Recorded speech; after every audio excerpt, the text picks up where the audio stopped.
ఈరోజు మనం తెలుసుకునేటువంటి విషయం ఏంటంటే కుండలిని శక్తిపాతం ఎలా జరుగుతుంది అన్న విషయాన్ని గురించి మనం తెలుసుకున్నాం. ప్రారంభించే ముందు ఒక విషయం గమనించండి. కుండలిని శక్తిపాతం అన్నది లేదు, సృష్టి విధానంలో లేదు, ఏ గ్రంథాలలో దీని గురించి ప్రమాణాలు లేవు. కుండలిని పాతం అన్నది జరగదు సృష్టి విధానంలో. చూడండి, మనకు 3 పద్ధతులు ఉన్నాయి. ఒకటి గురూపదేశం అంటాం, దాని ఇనీషియేషన్ అంటాం, అంటే ప్రారంభము అని. ఇంట్రడక్షన్ అని, అంటే ఒక వ్యవస్థలోకి, ఒక సాంప్రదాయంలోకి, ఒక యోగ విధానంలో కానివ్వండి, ధ్యాన విధానంలోని కానీ ఒక వ్యక్తి ప్రవేశించడం, దాని గురువు సమ్మతించడం, ప్రవేశకుడు కొత్తగా వచ్చేవాడు ఆ సాంప్రదాయాలను, ఆచారాలను, విచారాలను, జ్ఞానాన్ని పాటించడానికి సమ్మతించినట్లు. కాబట్టి గురువు పర్మిషన్ ఇస్తాడు, శిష్యుడు సమ్మతిస్తాడు.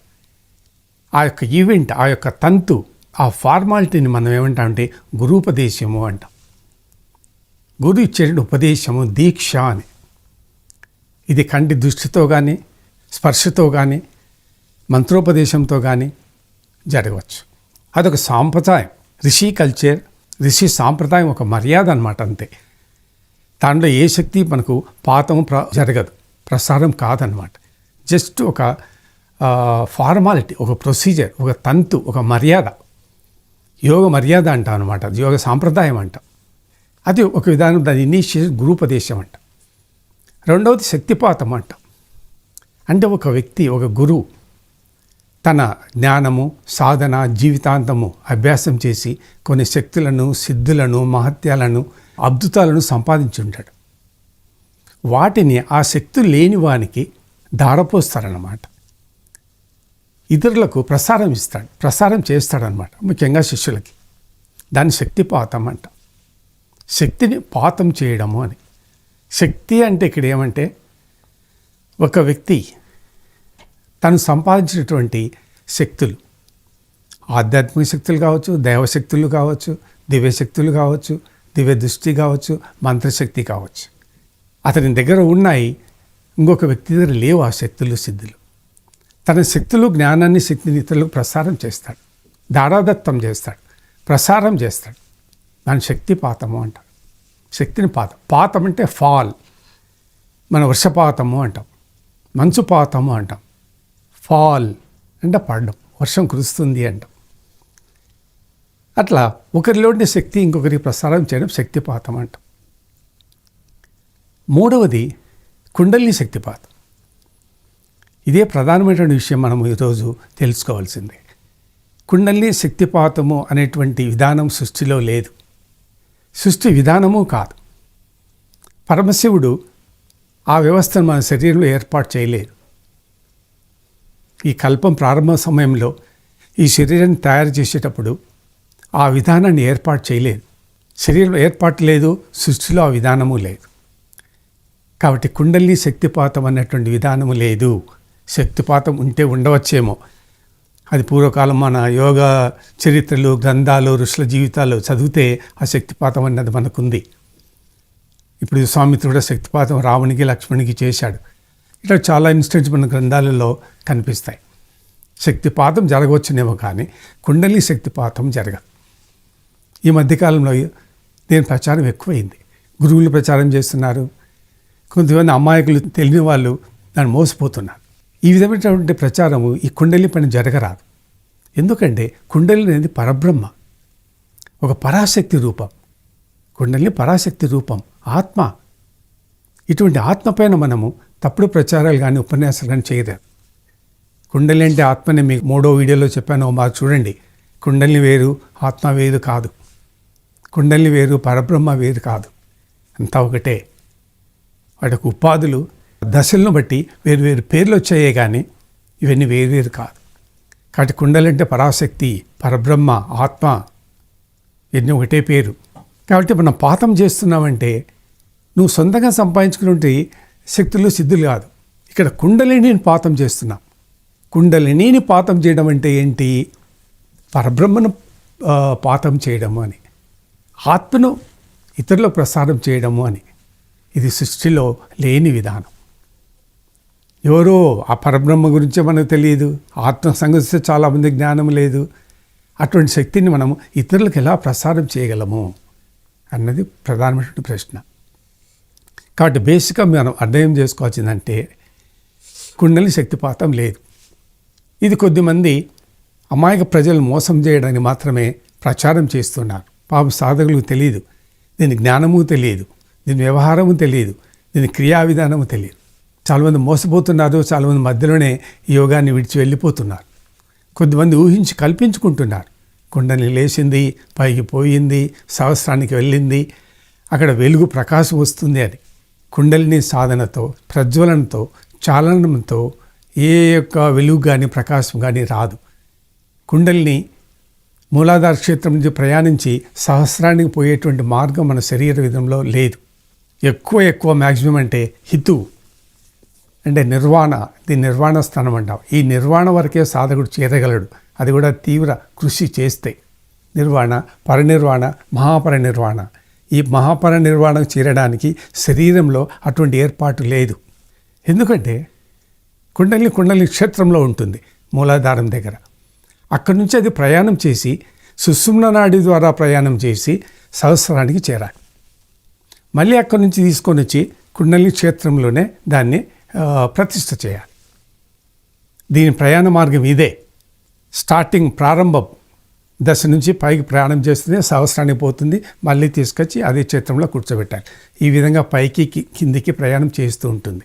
ఊర్ధ్వముఖంగా పోతుంది, అధోముఖంగా వస్తుంటుంది. ఈ 2 పాయింట్లే, starting point and ending point. ఈ 2 పాయింట్ల మధ్యలోనే కుండలిని తిరుగుతూ ఉంటుంది, ప్రయాణం చేస్తూ ఉంటుంది. పక్కదారి లేదు, అడ్డదారి లేదు, ఇటు పోవడానికి లేదు. ఇటువంటి ఏర్పాటు మన శరీరంలో పరమాత్ముడు ఏర్పాటు చేసినప్పుడు ఈ కుండలిని ఏ మార్గం ద్వారా, ఏ నాడీ ద్వారా ఇతర శరీరంలోకి ప్రవేశిస్తుంది బాగా ఆలోచించాలి. మన క్రియా విధానం చెప్పాలి, మన క్రియా విధానం కావాలి. ఊహా కల్పితాలు పక్కన పెట్టండి. కుండలిని, చాలనము, శక్తి, పాతం చేశాను, ఇవన్నీ ఊహా కల్పితాలు, థియరీ, సిద్ధాంతాలు. ఆచరణలో క్రియా విధానంలో క్రియ గురించి చెప్పాలి. ఒక యోగి ఇంకొక యోగికి చెప్పాలి. సాధారణ వ్యక్తులు సైన్స్ నమ్మకపోవచ్చు. ఒక యోగి ఇంకొక యోగికి చెప్పాలి. యోగి సైంటిస్ట్, ఆ సైంటిస్ట్ ఇంకొక సైంటిస్ట్ చెప్పేటట్లుగా ఉండాలి. కానీ ఇది ఎలా ప్రయాణం చేస్తుందో ఆ క్రియా విధానం లేదు. సృష్టి విధానంలో ఆ ఏర్పాటు లేదు. అది పరమాత్మ యొక్క నీతి, సృష్టి నీతి కూడా కాదు. కుండలిని చాలనం వల్ల మనకు కలిగేటువంటి ప్రయోజనాలు 3. శరీరం నుంచి బయటికి పంపించే విధానం లేదు, ఇతరులు పాతం చేసే క్రియా విధానం లేదు. చాలనం వల్ల మనకు కలిగేటువంటి ప్రయోజనాలు 3. 1 మోక్షం, 2 జ్ఞానం, 3 కుండలినిలో ఉండే రహస్యాలు తెలుసుకోవడం. సృష్టి రహస్యాలు, దైవ రహస్యాలు తెలుస్తాయి. దానితో మనకు పరమాత్మ యొక్క స్వరూపం అర్థమవుతుంది, ఆత్మ సాక్షాత్కారం కలుగుతుంది. ఈ 3 కుండలిని చాలనం యొక్క ప్రయోజనాలు. ఏ శక్తులు, సిద్ధులు మనకు లభించవు. అటువంటి లభించుంటే తన ఇతర యోగ సాధన పద్ధతి వల్ల, ఆధ్యాత్మిక జీవన విధానం వల్ల లభించి ఉండేటివే. కేవలం కుండలిని వల్ల మనకు లభించేది ఈ 3. ఈ మోక్షం అనేది కూడాను ఎవరికి వారు సంపాదించుకోవాల్సిందే, ఒకరొకరికి ఇచ్చేది కాదు. అది శరీరం లోపలే జరుగుతుంది. అంటే కుండలిని శక్తిని సహస్రారంలో కలిపివేయడమే. ఆ 2 ఎప్పుడైతే కలిసిపోతాయో అప్పుడు మోక్షం జరుగుతుంది. అంతేగాని మోక్షం బయటవాడు ఇచ్చేది కాదు. అది శరీరంలో జరిగేటువంటి ఒక రహస్య విద్య. జీవాత్మ పరమాత్మల ఐక్యం జరుగుతుంది. దీన్నే జీవ బ్రహ్మైక్య రాజయోగం అంటాం. శివైక్యం, జీవేశ్వరుల కలయిక అంటాం. అది శరీరం లోపలనే జరుగుతుంది. ఎవరి శరీరంలో వాళ్ళకి జరగాల్సిందే.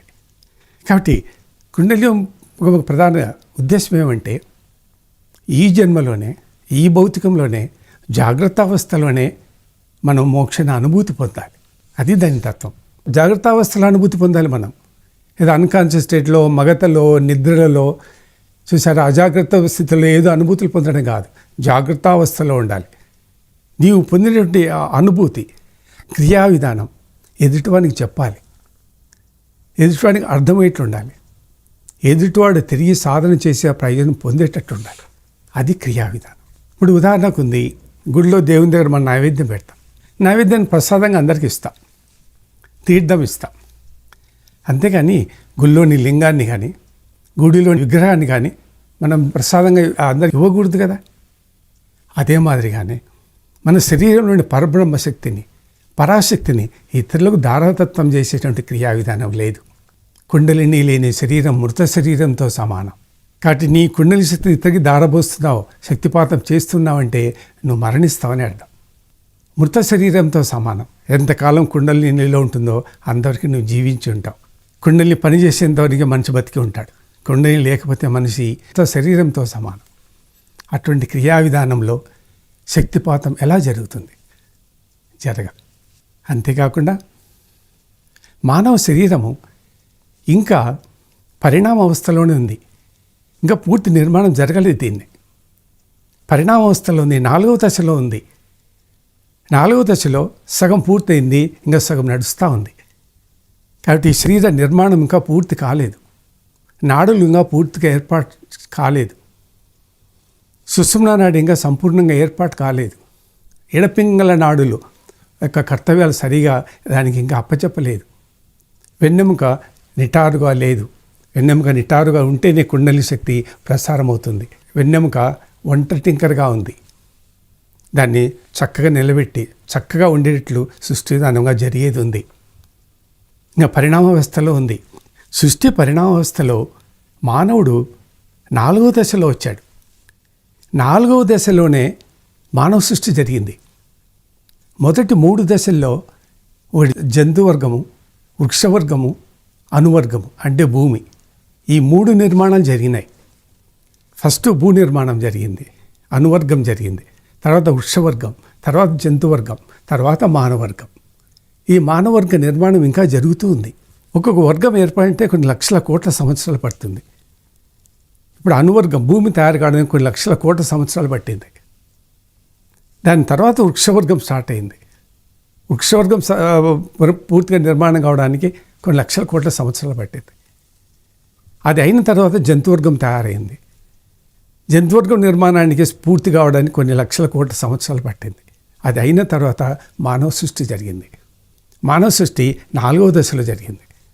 4వ దశలో ప్రారంభమై ఇంకా జరుగుతూ ఉంది. ఇంకా పూర్తి నిర్మాణం శరీరం కాలేదు. సహస్రారం ఇంకా పూర్తిగా ఏర్పడలేదు. బల్బ్ ఇంకా ఏర్పడలేదు. ఇక్కడ ఉండేటువంటి కమలం ఇంకా పూర్తిగా ఏర్పడలేదు. క్రేప్డ్ ఫామ్, సిల్క్ పాయింట్ అనేది ఇంకా ఏర్పడలేదు శరీరంలో. ఇట్లా అనేక లోపాలు ఉన్నాయి శరీరంలో. ఈ హార్ట్ అనేటువంటిది మధ్యలో ఉండాలి. ఇక్కడ ఇప్పుడు పక్కలో ఉంది అంటే ఇంకా నిర్మాణం పూర్తి కాలేదు. 360 డిగ్రీలలో ఈ యొక్క రాశిచక్రం పనిచేస్తుంది. 400 డిగ్రీలలో పనిచేయాలి. అది ఇంకా పనిచేయడం లేదు. వీటికి శరీరానికి సంబంధం ఉంది. తర్వాత మనకుండేది మొత్తము 13 రాశులు. మనం 12 రాశులకే లెక్కిస్తున్నాం. 13వ రాశి పని చేయాల్సి ఉంది. అది ఇంకా పనిచేయడం లేదు. ఈ విధంగా సృష్టిలో అనేక లోపాలు ఉన్నాయి. ఈ లోపాలకు శరీరంలో ఉండేటువంటి తత్వాలకు సంబంధం ఉంది. ఆ సృష్టిలో లోపాలు ఉన్నాయి కాబట్టి శరీరం కూడా లోపాలు ఉన్నాయి. కాబట్టి ఈ సృష్టికి సంబంధించిందే కుండలిని. ఆ కుండలిని ఇంకా ఈ శరీరాన్ని తయారు చేస్తూ ఉంది. ఇంకా పూర్తి నిర్మాణం కాలేదు. అటువంటి దశలో ఈ కుండలిని శక్తిపాతం అనేటువంటి క్రియా విధానం జరగదు. అది ఎవరో కారణజన్ములు, సిద్ధాశ్రమంలో ఉండే సిద్ధగురువులు, పరమాత్మక స్వరూపులు, కారణజన్ములు వాళ్ళు మాత్రమే దానిని చాలనం చేయగలరు. అంటే సృష్టి విధానంలో, సృష్టి నిర్మాణంలో పాత్ర ఎవరైతే ఉందో వాళ్ళకు మాత్రమే ఆ యొక్క కుండలిని రహస్యాలు తెలుసు. ఇది అందరికీ సంబంధించిన విద్య కాదు. ఎవరైతే సృష్టి నిర్మాణం చేస్తున్నారో, సృష్టిని పునర్నిర్మాణం చేస్తున్నారో, లోక కళ్యాణ కార్యక్రమాలు చేస్తున్నారో, సృష్టి పరిపాలనలో భాగస్వామి అయినటువంటి ఋషులు, సత్య సంకల్పం ఉన్నవాళ్ళు, ఇటువంటి వాళ్ళకు మాత్రమే ఆ కుండలిని పైన చాకచక్యం కానీ సామర్థ్యం కానీ లభిస్తుంది. వాళ్ళే చాలనం చేయగలరు, వాళ్ళే పాతం చేయగలరు. ఇది అందరికీ సంబంధించిన విద్య కాదు. ఈ సివిల్ లైఫ్లో చేసేటువంటి కార్యక్రమం కాదు. ఎవడు కోటికి ఒక్కరు కూడా ఉండరు. అట్లా ఎవరైనా చేస్తున్నారంటే అటువాడు పరబ్రహ్మ స్వరూపంతో సమానం. కాబట్టి ఈ విధంగా ఎన్నో లోపాలు శరీరంలో ఉన్నాయి. కాబట్టి ఆ కుండలిని చాలనము జరగదు, శక్తిపాతము జరగదు. తర్వాత మనం మాయలో పడి తెలిసి తెలియక అజ్ఞానంలో పడి కొద్దిమంది అమాయకులను కొద్దిమంది గురువులు ఎక్స్ప్లాయిట్ చేసుకుంటున్నారు, వాళ్ళను తప్పుదారి పట్టిస్తున్నారు, యోగంలో ఫలితాలు పొందలేకపోతున్నారు. కాబట్టి ఆ శరీర నిర్మాణం ఇంకా జరగలేదు. ఇంకొకటి శక్తిపాతం అంటున్నారు, శక్తిపాతం చేస్తామంటున్నారు. ఏ కుండలిని శక్తిపాతం చేస్తున్నారు? మనకు 2 కుండలినీళ్ళు ఉన్నాయి. స్త్రీ కుండలిని వేరు, పురుష కుండలిని వేరు. ఏ కుండలిని మనం శక్తిపాతం చేస్తున్నాం? అది కూడా తెలియక మనము శక్తిపాతం చేస్తున్నాం అంటున్నాం. కాబట్టి స్త్రీ కుండలిని వేరు, పురుష కుండలిని వేరు. స్త్రీ కుండలిని వెర్టికల్గా ఉంటుంది, పురుష కుండలిని హారిజాంటల్గా ఉంటుంది. స్త్రీ కుండలిని కాండమును తయారు చేస్తుంది, పురుష కుండలిని బీజమును తయారు చేస్తుంది. కాబట్టి స్త్రీ కుండలిని స్థలమును, ఖాళీ స్థలాన్ని ఏర్పాటు చేస్తుంది, పురుష కుండలిని బీజాన్ని తయారు చేస్తుంది. కాబట్టి ఆ ఫంక్షన్స్ అన్నీ వేరు. అవన్నీ ఏం తెలియకుండా కుండలి శక్తిపాతము అని చేయడము చాలా తప్పు. అది జరిగే విధానమే కాదు. చేసినా ఏ కుండలిని చేస్తున్నారు. కుండలి శక్తిపాతం జరగదు. ఎందుకంటే మన శరీరంలో ఉన్నటువంటి కుండలిని ఎర్త్ కుండలితో సంబంధం ఉంటుంది, ఇది కాస్మిక్ కుండలితో సంబంధం ఉంటుంది, ప్రపంచ కుండలితో సంబంధం ఉంటుంది, 3 కుండలితో సంబంధం ఉంటుంది. నీ శరీరంలో ఉన్నటువంటి కుండలిని శక్తి ప్రయాణము, పాతము, ఇంకా క్రియా విధానము, చాలనము జరగాలంటే ఈ 3 కుండలితో సంబంధం ఉంటుంది. కాబట్టి పైన అత్యంత ఉన్నత స్థాయిలో ఉండేటువంటి కాస్మిక్ కుండలిని యొక్క అనుమతి లేకుండా ఈ 3 కుండలినీలు పనిచేయడానికి వీల్లేదు. సృష్టి విధి విధానం ప్రకారమే కుండలిని పనిచేయాలి, చాలనం చేయాలి. మనం ఇష్టం వచ్చినట్టు పనిచేయడానికి కుండలిని లేదు. దీనికి ఒక నియతి, నిబద్ధత, ఒక విధానము పరమాత్ముడు ఏర్పరిచి పెట్టాడు. ఆ నియతి నియమాలకు లోబడే కుండలిని చాలనం జరుగుతుంది. ఎంతవరకు బాగా, ఎంత పని చేయాలా, ఎన్ని కార్యక్రమం చేయాలని. కుండలినికి ఈ శరీరం పనిచేయడానికి, కుండలినికి ఈ సృష్టి జరగడానికి కొన్ని బాధ్యతలను అప్పచెప్పాడు పరమాత్ముడు కుండలినికి. ఆ బాధ్యతలు మాత్రమే కుండలిని తను నిర్వహిస్తుంది. విధులు, బాధ్యతలు, కొన్ని కర్తవ్యాలు ఉన్నాయి. దాని కొరకు మాత్రమే కుండలిని పనిచేస్తుంది. కానీ అది మన కొరకు ఏం వెయిట్ చేయడంలా. మనకు కుండలిని సంబంధం లేదు అసలు. కేవలం పరమాత్ముడే, పరమాత్మునికి అంశయే, పరబ్రహ్మకి అంశయే కుండలిని, పరాశక్తి అంశయే కుండలిని. దానికి ఒక సృష్టి కార్యక్రమాలు ఉన్నాయి, విధులు ఉన్నాయి, బాధ్యతలు ఉన్నాయి. ఆ బాధ్యతలను నిర్వహిస్తుంటుంది. కానీ ఏదో కుండలిని సాధకుడు ఉన్నాడు, చాలనం చేస్తున్నాడు, నేను చాలనం చేయాలనేటువంటి విధానం లేదు. అది జరగనే జరగదు. ఇంకపోతే ఏ కుండలిని చాలనము? మాస్టర్ కుండలినియా, మేజర్ ట్రిపులా, మైనర్ ట్రిపులా? ఇన్ని కుండలిని ఉన్నాయి మన శరీరంలో. ఏ కుండలిని చాలనం చేస్తున్నారు? దానిపైన కూడా వ్యక్తం లేదు. ఎందుకంటే శక్తిపాతం తీసుకునే వారికి ఈ జ్ఞానం లేదు. ఉన్నవాడు మిడిమిడి జ్ఞానంతో మిడిమిడిగా శక్తిపాతము అని అమాయక ప్రజలను మోసం చేస్తూ ఉంటారు, మభ్యపెడుతూ ఉంటారు. వాళ్ళు సాధనలో ముందుకు పోలేరు, యోగ భ్రష్టులు అయిపోతారు. అసలు ప్రామాణిక గ్రంథమే లేదు కుండలి శక్తిపాతము అన్నది. ఇది ఒక విధానం అన్నమాట. అందరిలో సమానంగా ఉంది కుండలి శక్తి, గుర్తుపెట్టుకోండి. పాతం అంటే ఏంటి? శక్తి ఒకరిలో ఉండి ఇంకొకరు లేకపోతే ఉన్నవాడు లేని వానికి శక్తిపాతం చేస్తాడు. కానీ కుండలిని అందరిలో సమానంగా ఉంది. కుండలిని లేని శరీరం మృత శరీరంతో సమానము. అటువంటిప్పుడు అందరితో సమానంగా ఉన్నప్పుడు ఇంకొకరితో శక్తిపాతం అవసరమే ఉంది? అవసరమే లేదు. కాబట్టి దాని విధానము, ప్రమాణాలు ఎక్కడా లేవు. మనకు యోగ కుండలిని ఉపనిషత్తు ఉండేది ఒకటే ప్రమాణమైన గంధం కుండలిని పైన. దాంట్లో సరస్వతి చాలనం మాత్రమే ఉంది, కానీ కుండలిని చాలనం లేదు. కుండలిని చాలనము, చిండలిని ప్రజ్వలన క్రియా విధానం లేదు. సరస్వతి చాలనమే ఉండేది. ఉపనిషత్తులు చదవండి, ప్రామాణిక గ్రంథం ఉపనిషత్తులే కుండలిని పైన. యోగ కుండలిని ఉపనిషత్తు చదవండి. కాబట్టి మన కుండలిని చాలనము, ప్రజ్వలన, కుండలిని శక్తిపాతం అంటున్నాం. యోగ శాస్త్రానికే వ్యతిరేకం, ప్రమాణాలకే వ్యతిరేకం. సరస్వతి చాలనం చేయాలి. కుండలిని అంటే సరస్వతి. కుండలిని అనేటువంటి పేరు లేదు. అది యోగశాస్త్రంలో కుండలిని అంటారు దాన్ని. అది యోగశాస్త్రానికి సంబంధించిన పదం.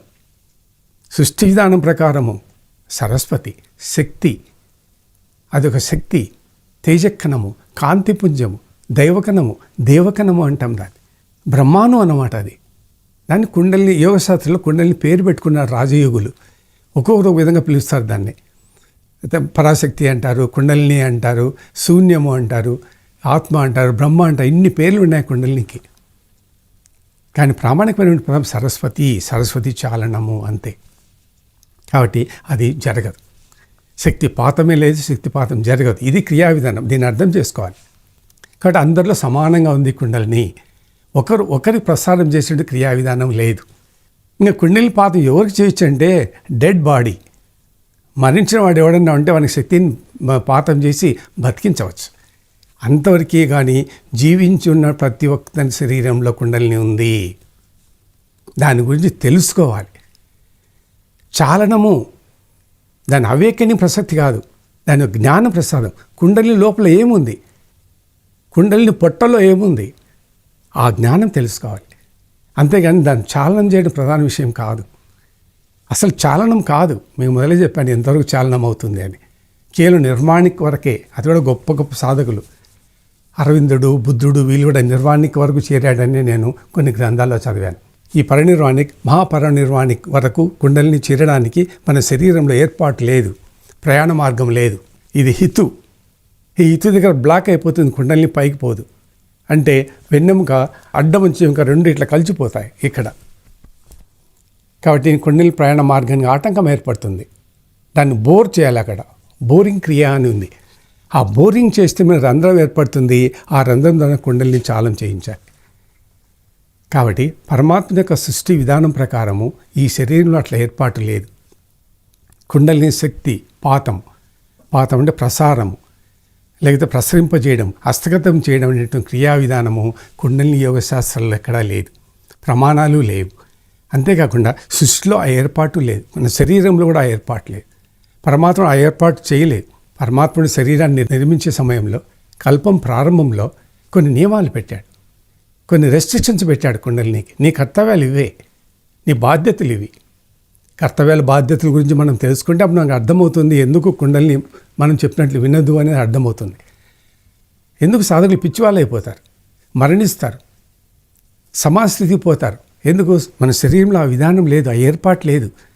శరీరాన్ని పునర్నిర్మించాలి, రీమౌల్డింగ్ చేయాలి, రీకన్స్ట్రక్ట్ చేయాలి, దాన్ని ఏర్పాటు చేయాలి, శరీరాన్ని సర్దుబాటు చేయాలి.